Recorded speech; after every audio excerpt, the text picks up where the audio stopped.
श्रीमती मोहरी देवी तापड़िया कन्या महाविद्यालय के यूट्यूब चैनल पर आप सभी का फिर से स्वागत है।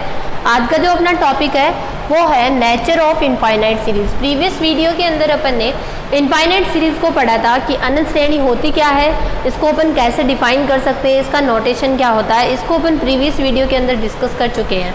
अभी जो अपन डिस्कस करने वाले हैं वो इनफाइनाइट सीरीज की नेचर को डिस्कस करेंगे कि इनफाइनाइट जो सीरीज होती है, जो मेरी अनंत श्रेणी होती है, वो किस किस नेचर की हो सकती है, यानी कन्वर्जेंट होगी, डाइवर्जेंट होगी या ऑसिलेटरी होगी। वैसे अपन ने जो है इनके टाइप्स को जब अपन ने सीक्वेंस के बारे में जब अपन डिस्कस किया था तो सीक्वेंस में अपन ने कन्वर्जेंट, डाइवर्जेंट और ऑसिलेटरी इन तीनों को डिस्कस किया था। वही सेम चीज़ जो है वो अपन इनफाइनाइट सीरीज़ के लिए भी आज डिस्कस करने वाले हैं कि इनफाइनाइट सीरीज़ के अंदर इसको अपन किस तरह से डिफरेंट जो है डिस्क्राइब कर सकते हैं। तो कोई भी सीक्वेंस जो है वो कन्वर्ज कब होगी, जो इनफाइनाइट सीरीज़ है वो कन्वर्जेंट कब होगी, डाइवर्जेंट कब होगी, या ये कहूँ कि ऑसिलेटरी कब होगी। ठीक है, तो उसके लिए अपन यहाँ पर अलग अलग डेफिनेशन को देखेंगे कि वो किस तरह से यहाँ डिफाइन हो सकती है। तो सबसे पहले इसकी जो नेचर होती है इनफाइनाइट सीरीज़ की वो तीन प्रकार की होती है। अनंत श्रेणी की प्रकृति तीन प्रकार की होती है। तीन प्रकार की होती है। फर्स्ट रहेगी अपनी कन्वर्जेंट, अभिसारी। सेकंड रहेगी डाइवर्जेंट यानी अपसारी। और थर्ड जो है वो रहेगी मेरी दोलनी यानी oscillatory.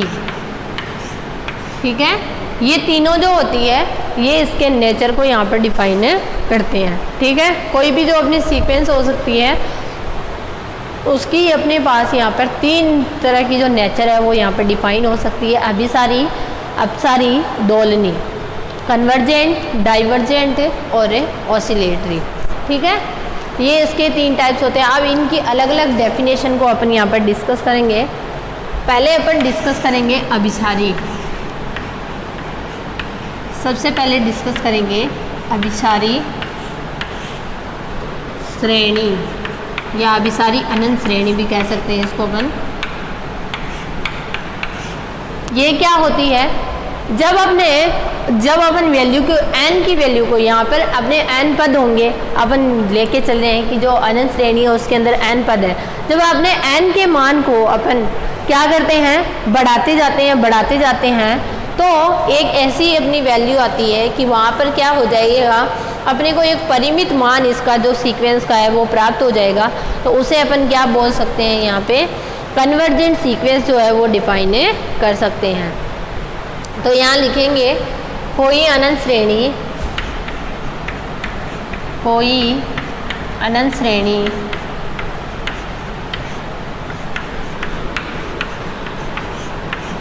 U1 U2 UN tense to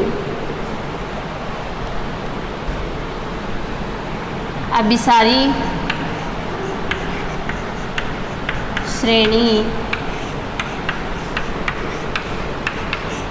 कहलाती है यदि n के मान मतलब जो n यहाँ पे अपन लेके चल रहे हैं, जो यहाँ पे पदों की संख्या जो n के रूप में यहाँ पे लेके चल रहे हैं, n के मान को अनंत की ओर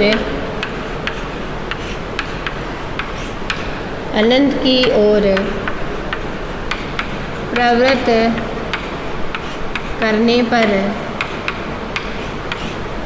अनंत की ओर प्रवृत्त का मतलब बढ़ाने पर, प्रवृत्त करने पर जो इसका वैल्यूज होगा वो किसी परिमित, जो इसके पदों का योग होगा, n पदों का योग है, वो किसी परिमित सीमा की ओर प्रवृत्त हो, तब n का मान अनंत की ओर प्रवृत्त करने पर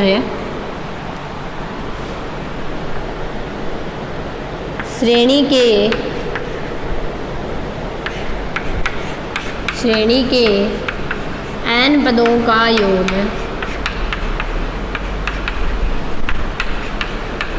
किसी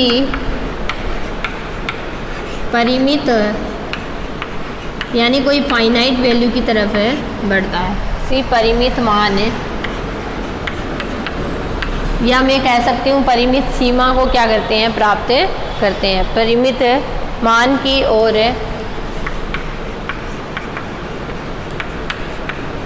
प्रवृत्त होते हैं यानी बढ़ते हैं।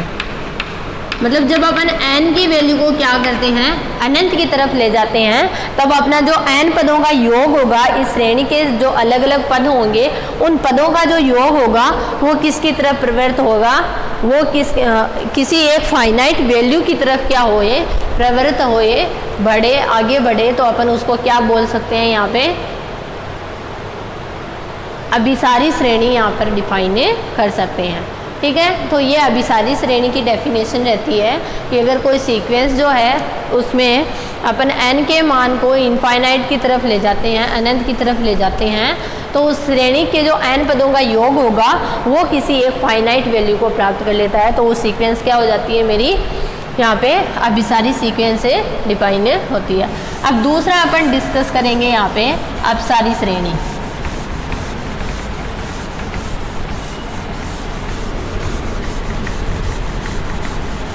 अब यहाँ अपन अपसारी श्रेणी को देखेंगे कि अपसारी श्रेणी जो है वो किस तरह से डिफाइन होती है।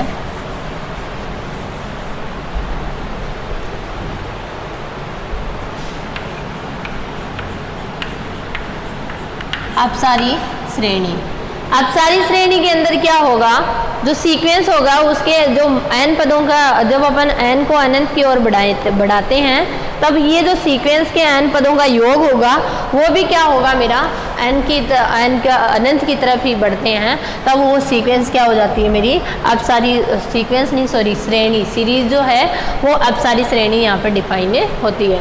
तो यहाँ पे डेफिनेशन में लिखेंगे, यदि कोई अनंत श्रेणी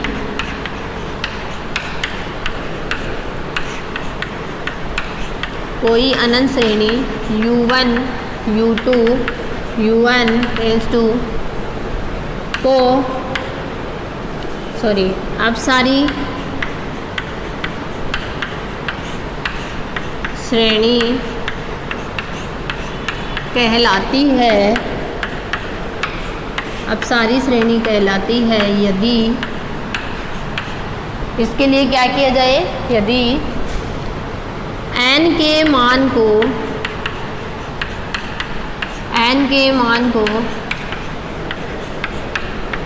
अनंत की ओर बढ़ाने पर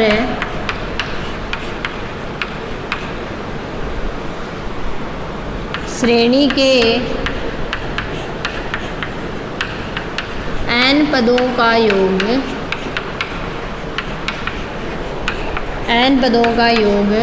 धन या ऋण अनंत की तरफ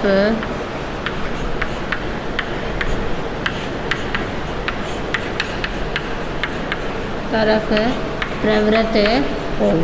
मतलब जब अपन n को क्या बढ़ाएंगे, अनंत की तरफ बढ़ाएंगे, तब इसके n पदों का योग भी क्या होगा, धन या ऋण अनंत। धन या ऋण अनंत का मतलब क्या हो गया, या तो पॉजिटिव इनफाइनाइट की तरफ बढ़ेगा या फिर नेगेटिव इनफाइनाइट की तरफ बढ़ेगा। तो इन दोनों में से जब अपनी एक कंडीशन यहाँ पे डिफाइन होती है, या तो पॉजिटिव इनफाइनाइट होगा या फिर नेगेटिव इनफाइनाइट जब डिफाइन हो, मतलब n का मान अनंत की तरफ जाए तो अपने श्रेणी के n पदों का योग भी क्या हो, अनंत की तरफ जाए, तो अपन इसको क्या बोलेंगे यहाँ पे, अपसारी श्रेणी। यहाँ पे डाइवर्जेंट सीक्वेंस जो होता है उसके फॉर्म में अपन इसको यहाँ पर डिफाइन कर सकते हैं। ठीक है, तो ये अपनी अपसारी श्रेणी की यहाँ पर डेफिनेशन रहती है। अब अपन थर्ड देखेंगे, दोलनी अनुक्रम यानी ऑसिलेटरी जो सीक्वेंस होती है वो किस तरह से यहाँ पर डिफाइन होती है।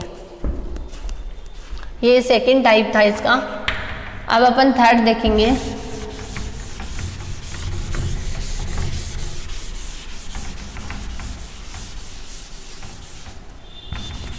थर्ड यहाँ पे रहेगा दोलनीय अनुक्रम, ऑसिलेटरी सीक्वेंस।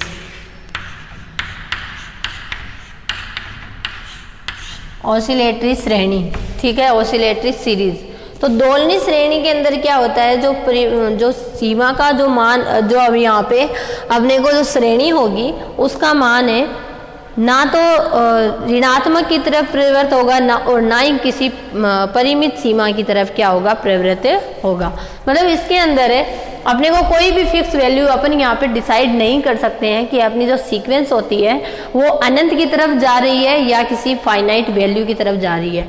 जब कोई ऐसी सीक्वेंस आ जाए जिसके अंदर अपन ऐसा डिसाइड नहीं कर पाए, तब अपन उसको क्या बोलते हैं, दोलनी श्रेणी या ऑसिलेटरी सीरीज यहाँ पर डिफाइन कर सकते हैं। तो लिखेंगे कोई श्रेणी या कोई श्रेणी, कोई अनंत श्रेणी, कोई अनंत श्रेणी U1, U2, U1 tends to दोलनी श्रेणी कहलाती है यदि इसके जो n को अपन अनंत की तरफ बढ़ाएं, तब यहाँ पे यदि श्रेणी किसी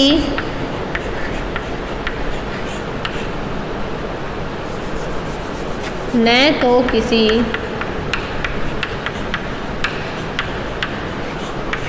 परिमित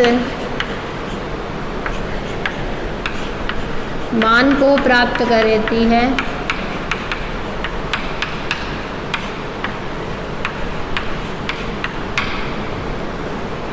और न ही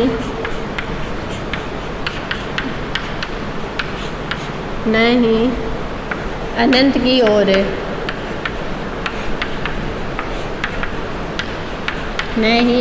की ओर प्रवृत्त होती है।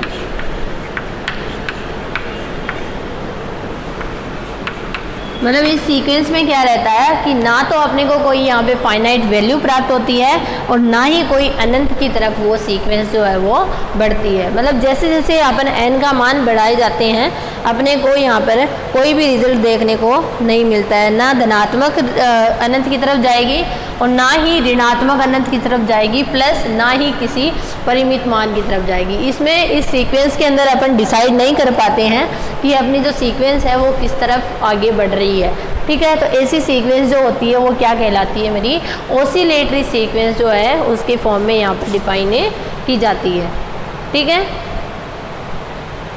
तो ये थे अपने इसके जो टाइप्स रहते हैं नेचर के, कि फाइनाइट सीरीज़ की जो इनफाइनाइट सीरीज़ की जो नेचर होती है वो यहाँ पे किस फॉर्म में डिफ़ाइन की जाती है। तो वहाँ पे अपने 3 टाइप जो है वो अपन डिफ़ाइन कर सकते हैं, और कन्वर्जेंट, डाइवर्जेंट और ऑसिलेटरी, जो अपन ने आज की वीडियो में डिस्कस किया है। आप इस वीडियो को ध्यान से देखिएगा और कुछ भी नहीं समझ में आता तो शेयर कीजिएगा। Thank you so much.